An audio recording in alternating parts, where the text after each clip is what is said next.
आपने अक्सर शाकाहारियों और मांसाहारियों के बीच होने वाली बहस जरूर सुनी होगी।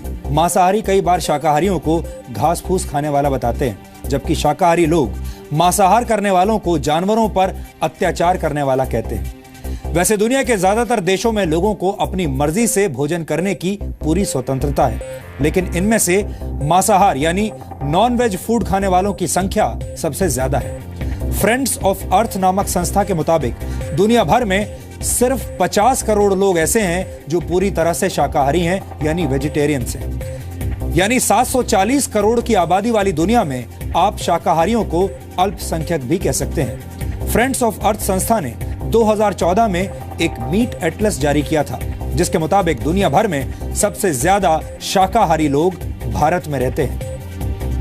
भारत की 31% जनसंख्या शाकाहारी है।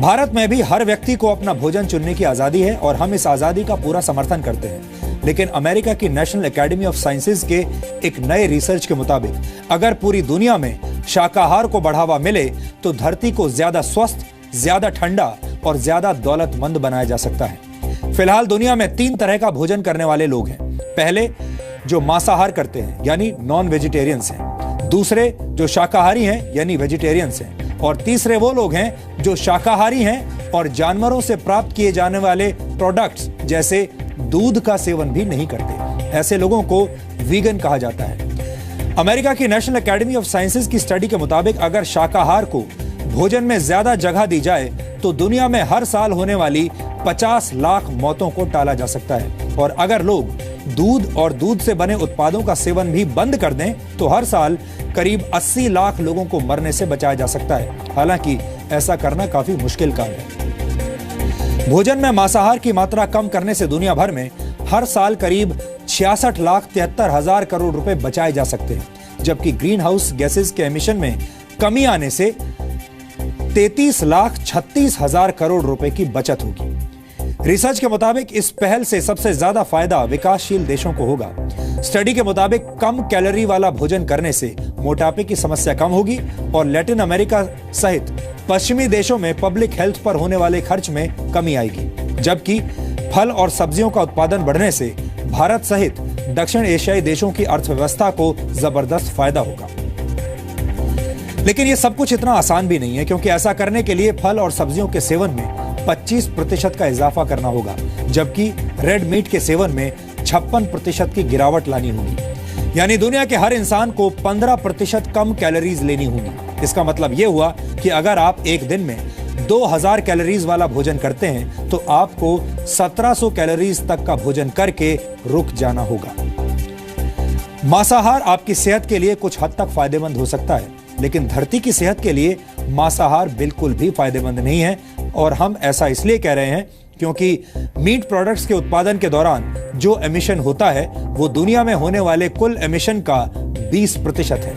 ये दुनिया भर के वाहन, हवाई जहाज, ट्रेन्स और परिवहन के दूसरे साधनों से होने वाले कुल एमिशन से भी ज्यादा है। एक अनुमान के मुताबिक जानवरों को पालने के लिए उन्हें जो भोजन दिया जाता है वो अगर इंसानों को मिलने लगे तो दुगने लोगों का पेट भर सकता है। 1 किलो पोर्क के उत्पादन के लिए करीब 8 किलो भोजन जानवर को दिया जाता है, जबकि 1 किलो चिकन तैयार करने के लिए एक मुर्गे को 3.5 किलो अनाज खिलाना पड़ता है। इसी तरह मीट प्रोडक्ट्स को खाने की टेबल तक पहुंचाने में सब्जियों के मुकाबले 100 गुना ज्यादा पानी का इस्तेमाल किया जाता है।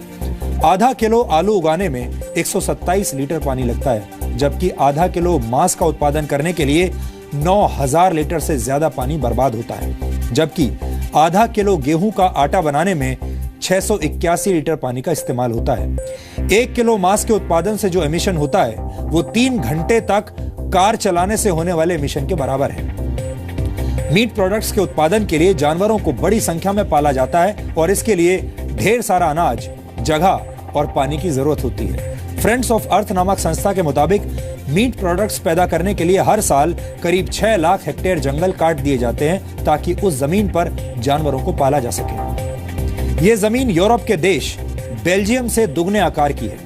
400 ग्राम मांस के उत्पादन के दौरान करीब 40 किलो ऐसे पदार्थ पैदा होते हैं जो ग्राउंड वाटर को विषैला बनाते हैं। दुनिया में उपलब्ध 70% फ्रेश वाटर कृषि में इस्तेमाल होता है और इसमें से एक बहुत बड़ा हिस्सा मीट उत्पादन के लिए होने वाले पशुपालन पर खर्च होता है।